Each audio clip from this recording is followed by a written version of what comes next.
Hello everyone and welcome back. Nifty के analysis में एक बार फिर मंडे के मार्केट में क्या पॉसिबिलिटीज़ हो सकती है और हमने जो प्रीवियस एनालिसिस किया था उसमें उस एनालिसिस के बेसिस पर हमें कल के मार्केट में क्या ऑब्जर्वेशंस क्या प्राइजेक्शंस देखने को मिला है और हमारी एनालिसिस कहाँ तक हेल्पफुल हुई है उसको एक बार रिकॉल करके और आगे के एनालिसिस का डिस्कशन करते हैं। इससे पहले अगर आप चैनल पर नए हैं और एक ही स्ट्रेटेजी पर बेस्ड एनालिसिस को डेली बेसिस पर अगर आप सीखना चाहते हैं निफ्टी या किसी भी इंस्ट्रूमेंट पे जिस किसी को भी इंस्ट्रूमेंट को आप ट्रेड करते हैं तो इस चैनल को सब्सक्राइब करना नहीं भूलिए।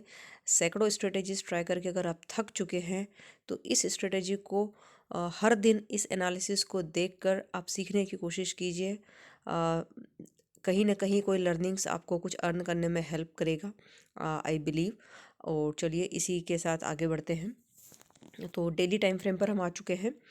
डेली टाइम फ्रेम पर लास्ट एनालिसिस में हमने जो इम्पोर्टेंट पॉइंट्स डिस्कस किया था कि ये जो है यहाँ पर मार्केट ने एक गैप को, जो यहाँ एक गैप डाउन था, उस गैप को मार्केट ने फिल कर दिया है। That's a very good thing because I was also waiting. यहाँ पर जब एक बड़ा सा ये जो कैंडल बनाया था यहीं पर मैंने अपने प्रॉफिट बुकिंग कर ली थी इस बड़े से गैप के कारण कि मार्केट कभी भी इवेंचुअली एक बिग बाउंस के साथ में इस गैप को कवर कर सकता है। तो फाइनली वो गैप फिलिंग अब देखने को मिली है।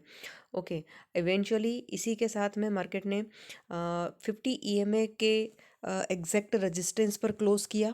दैट्स द रीज़न कि लास्ट एनालिसिस में मैंने मेंशन किया था कि इस कैंडल का हाई ब्रेक होना इंपॉर्टेंट होगा। अगर ये हाई ब्रेक होता है तो हमारे पास ये एक लॉन्ग पोजीशन क्रिएट करने की अपॉर्चुनिटी होगी, बट सिंस कि ये हाई ब्रेक नहीं हुआ तो लॉन्ग की कोई अपॉर्चुनिटी यहाँ पर नहीं बनी।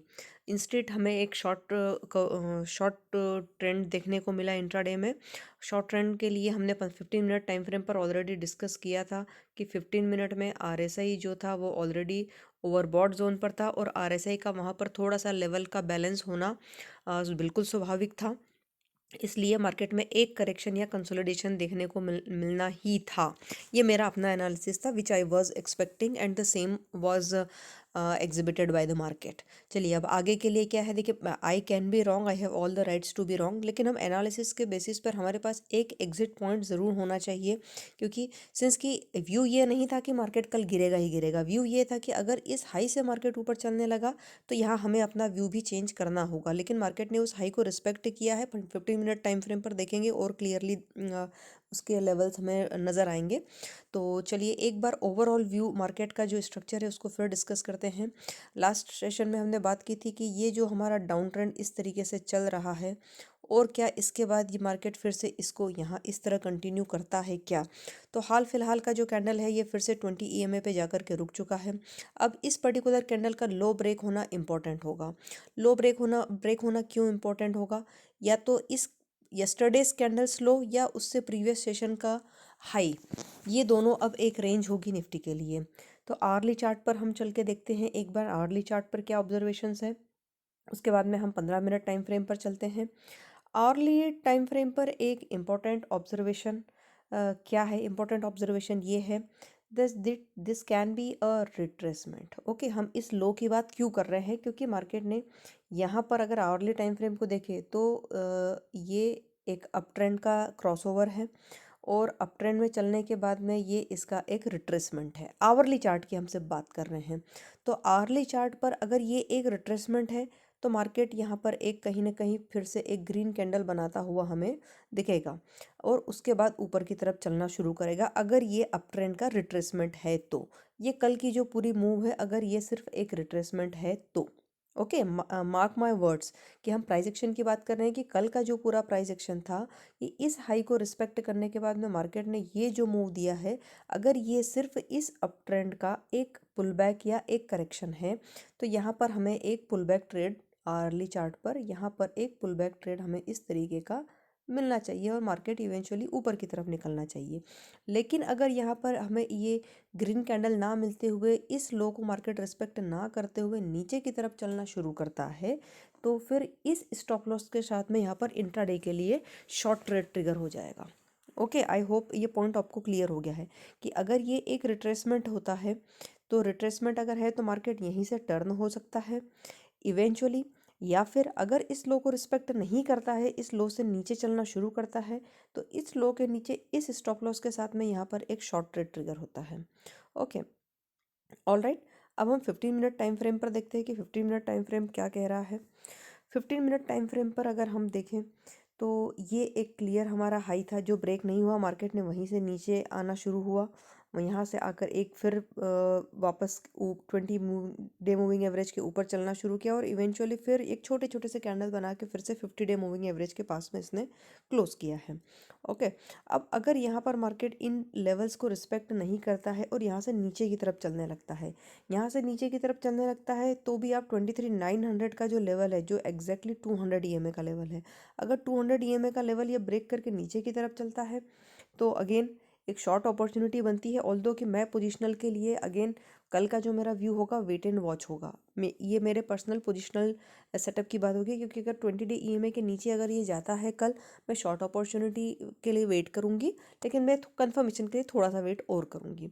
बट स्टिल इंट्राडे ट्रेडर्स के लिए ये एक जो अपॉर्चुनिटी होगी इस लो के नीचे इस स्टॉप लॉस के साथ में, ऑल्दो कि ये स्टॉप लॉस थोड़ा बड़ा स्टॉप लॉस होगा, बट ये एक शॉर्ट अपॉर्चुनिटी होगी।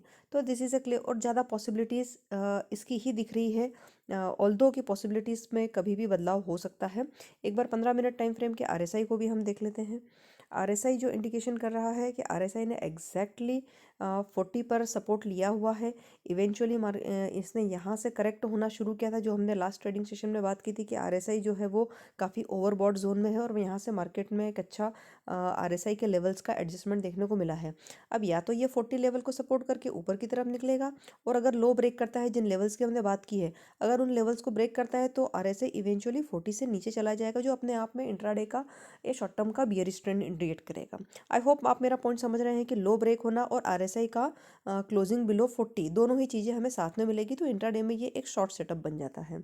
आई आई विश कि ये पॉइंट आपको क्लियर है। ओके, तो ज़्यादा पॉसिबिलिटी इसी चीज़ की हमें लग रही है। अभी मार्केट का जो बायस है, जो न्यूज़ दिख रहा है कि मार्केट यहाँ पर इन लोस को फिर से ब्रेक कर सकता है।